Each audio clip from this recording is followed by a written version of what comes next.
Então vamos lá para mais uma atualização do criptomercado e falar um pouco também da macroeconomia. Claro, tem influência direta, a gente não pode deixar de falar como é que estão esses ativos da macroeconomia que acabam tendo uma influência direta ali no criptomercado. Essa descorrelação do Bitcoin com o S&P 500 nas movimentações altistas já estava dando para a gente uma bela pista do que poderia vir a acontecer, né? Porque a correlação só estava acontecendo no momento de correção, ou seja, quando a gente viu o S&P 500 Nasdaq corrigindo, a gente viu o Bitcoin acompanhando essas movimentações corretivas. Vamos lá, outro ponto muito importante, DXY, o índice do dólar. Vinha caindo durante um bom período de tempo, porém eu avisei para vocês que a gente tinha um padrão de alta desenvolvendo no diário DXY, o índice do dólar. E como o dinheiro não pode estar em todas as partes do mundo, isso é uma bela pista para a gente do que poderia vir a acontecer e pode vir continuar acontecendo. O que a gente está vendo é o dólar continuando ganhando força dentro desse padrão de alta, vem desenvolvendo mais ainda. O S&P 500 iniciou correção, o ouro está ali também corrigindo dentro do mesmo range do diário ali, mas não conseguiu voltar à movimentação de alta. Quem está sofrendo ainda mais o Bitcoin e ainda mais que o Bitcoin, as altcoins, porque a gente está vendo a dominância voltando a ganhar força também.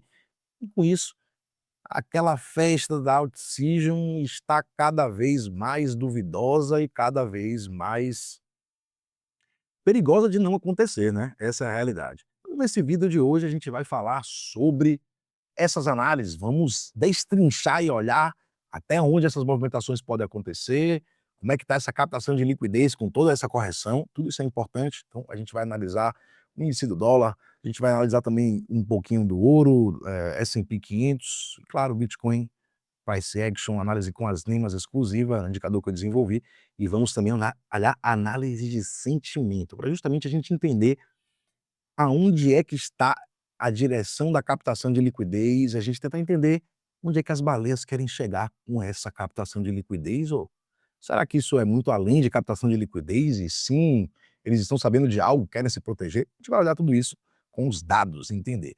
Se você ainda não me segue, pô, pelo amor de Deus, clica aqui rapidinho, não custa nada, não deixe de me seguir para estar acompanhando minhas análises e acompanhar análises exclusivas com esse indicador que eu desenvolvi. E também deixe seu like para me ajudar a gente fazer esse canal continuar crescendo. Então vamos nessa para o vídeo sem mais enrolação. Vamos começar aqui, como de costume, analisando esse panorama geral aqui, né? A gente tem, como sempre aqui, primeiro, o S&P 500, segundo aqui, o ouro, aqui o nosso querido Bitcoin, e aqui o índice do dólar, o DXY.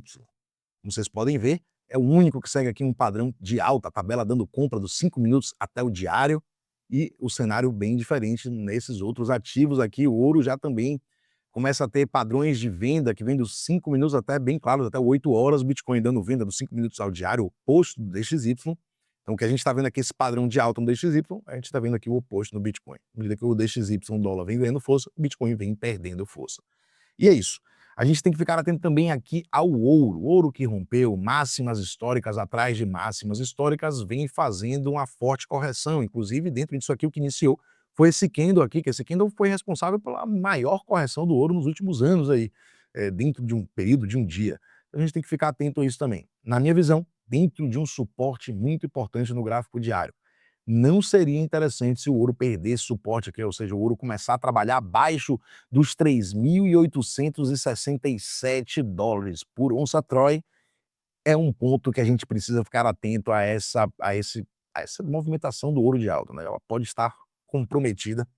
E um sinal de atenção justamente foram as filas que a gente viu das sardinhas comprando ouro em bancos. Isso, claro, a gente sabe que a euforia, o fumo, o medo de ficar de fora é um forte indício de topo, né, inclusive pode ser, vou dizer final de ciclo, porque o ouro, né, tende a continuar se valorizando com a medida do tempo, com o passar do tempo, mas a gente pode ver essa pernada de alta aí agora, se encerrando essa movimentação dessa pernada, a gente pode ver um movimento mais corretivo. Mas vamos ter paciência e calma, né, para isso acontecer, a gente precisa ver o ouro trabalhando aqui abaixo dessa zona que eu comentei com vocês. Situação bem semelhante aqui no S&P 500. A gente vê que também as duas lembras aqui centrais estão na cor branca, isso indica alta, porém elas estarem se afastando, isso já dá um indício para a gente de possível enfraquecimento.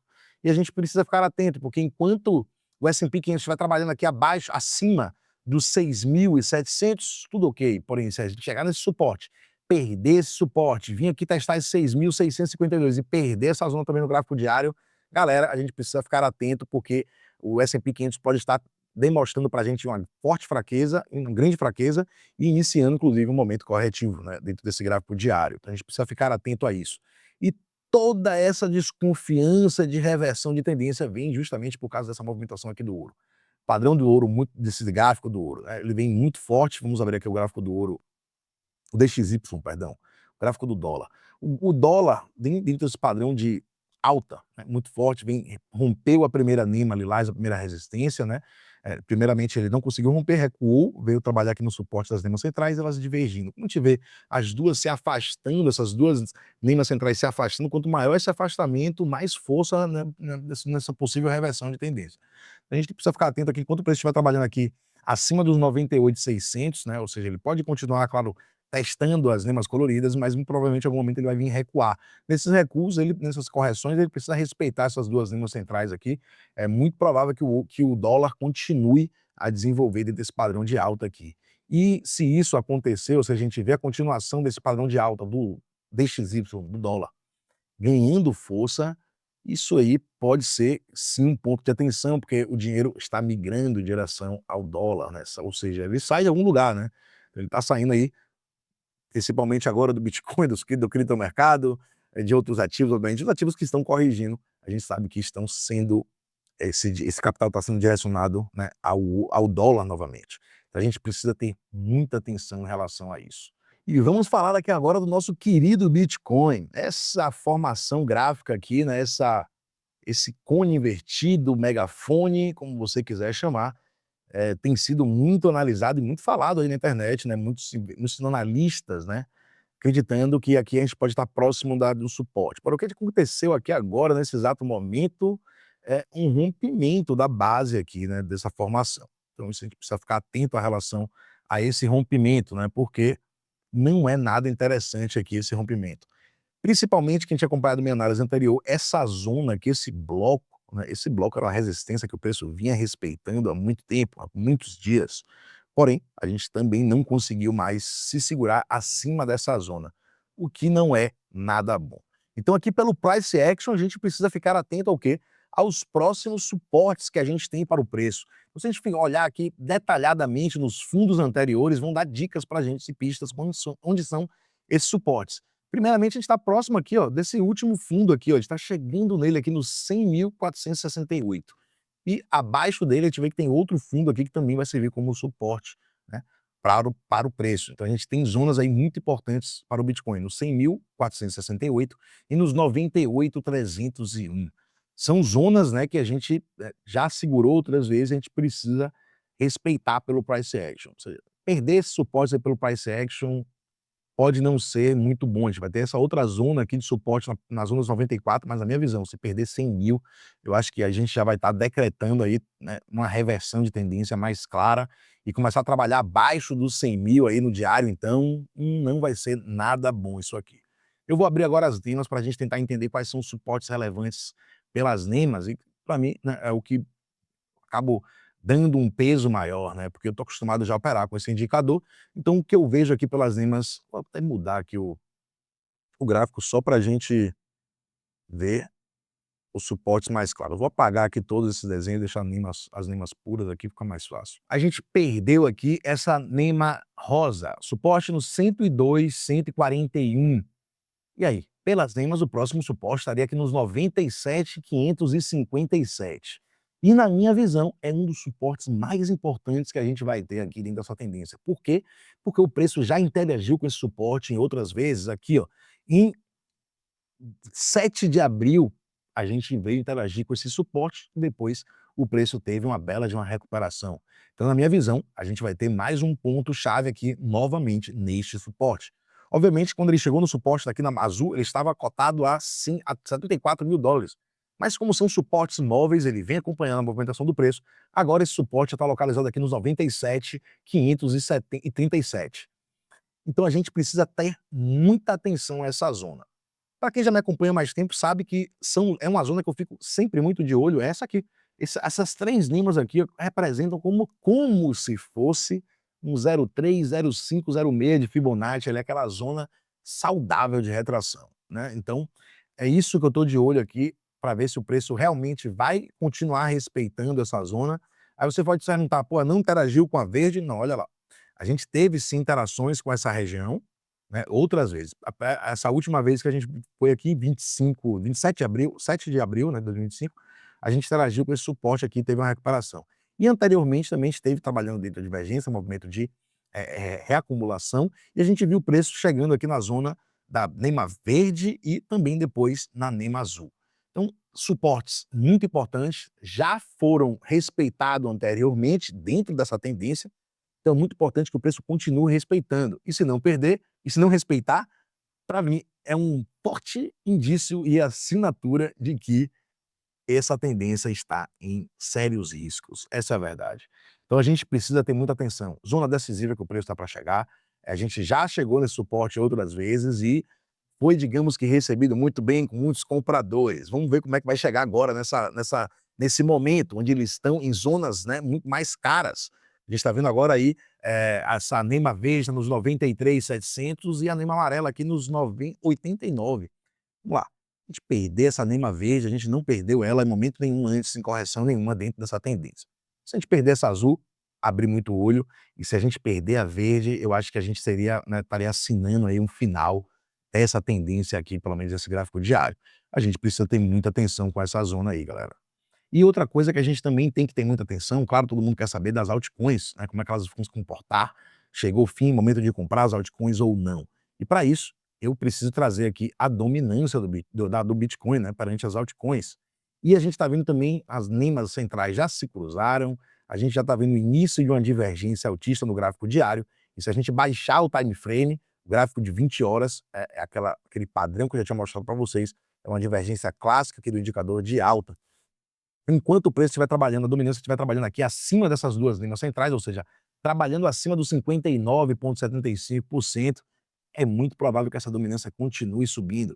E se a gente vê o Bitcoin corrigindo com a dominância subindo, galera, você sabe que isso aí não é a receita do bolo para um alt-season, né? Pelo contrário, é a receita de um bolo solado, né? Um bolo triste sem alt-season. Então, vamos ficar muito atento a isso aqui. Isso está me deixando bem curioso e um pouco preocupado com essa movimentação aqui, esse padrão que vem ganhando força, ou seja, padrões de alta aqui de 1 hora até o diário seguem fortes na dominância, e isso pode fazer com que as altcoins sofram ainda mais. E recapitulando, né, eu trouxe na última análise também esse panorama das altcoins nos gráficos diários. Eu tinha mostrado para vocês que todas essas altcoins que eu estava trazendo para vocês estavam trabalhando abaixo das duas linhas centrais e as duas na cor laranja, ou seja, padrões de baixa em praticamente todas essas altcoins que a gente estava analisando. Disse da possibilidade muito grande das altcoins irem sim buscar os fundos anteriores que elas fizeram no momento do crash. E essa é a direção que elas estão tomando até agora, o preço está indo nesse momento. A gente está vendo a Uni, a Ada Cardano, a Solana, todas aí trabalhando abaixo das duas NEMAs centrais, as duas na cor laranja, todas apontando para baixo. E isso é um padrão de baixa pelo indicador que vem ganhando força, né? Assim como o Bitcoin também é divergência baixista, as altcoins também estão acompanhando isso, essa movimentação. Então a gente tem ainda muitas probabilidades, muita chance né, dessa correção desse padrão de baixa continuar. A gente pode ver recuperações no meio do caminho? Sim, mas a probabilidade ainda continua, enquanto o preço estiver trabalhando abaixo delas, a probabilidade maior é da gente ver as altcoins continuar corrigindo. Principalmente se esse padrão de alta que a gente está vendo aqui na dominância continuar subindo.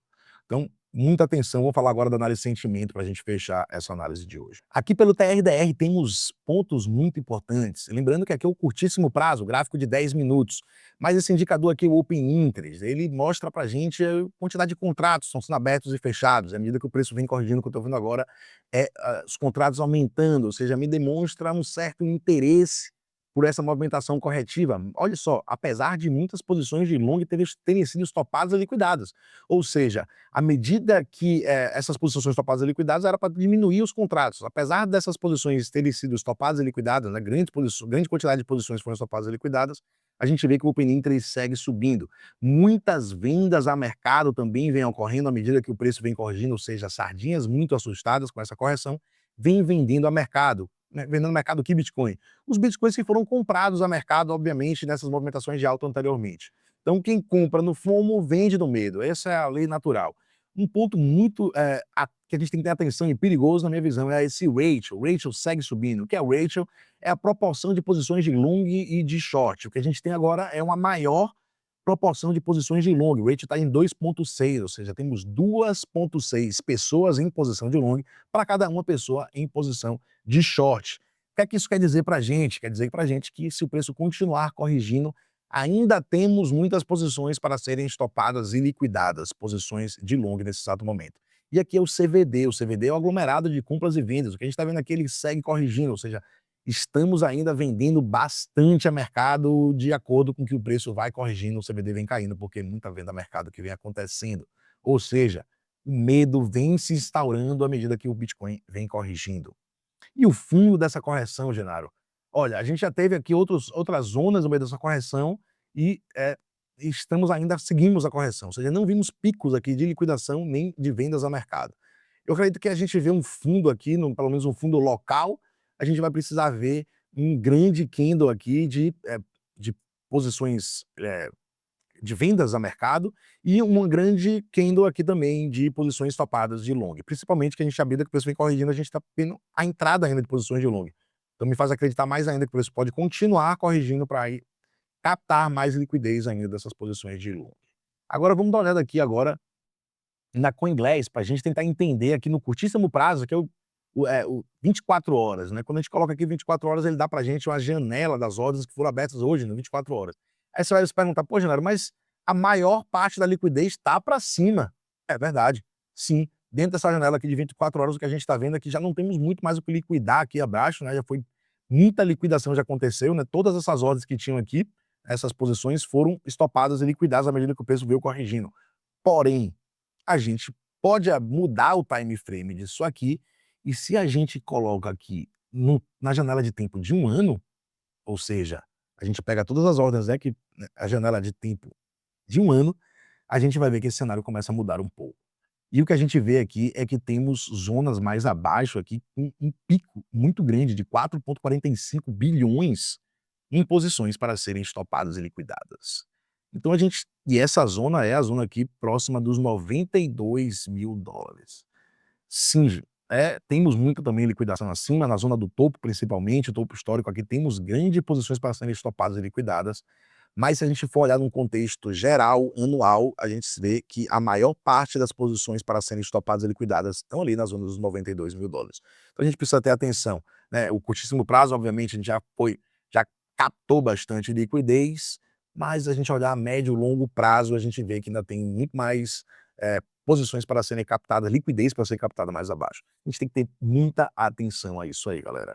Então, vamos esperar desenvolver como é que a macroeconomia vai desenvolvendo, as notícias, as informações da macroeconomia. A gente sabe que a dívida do mundo está em cerca de 350% a mais do que o PIB global. Isso é um dado muito importante. Ou seja, o que isso mostra para a gente? O mundo vem adiando uma recessão, imprimindo mais dinheiro, gerando mais dívida.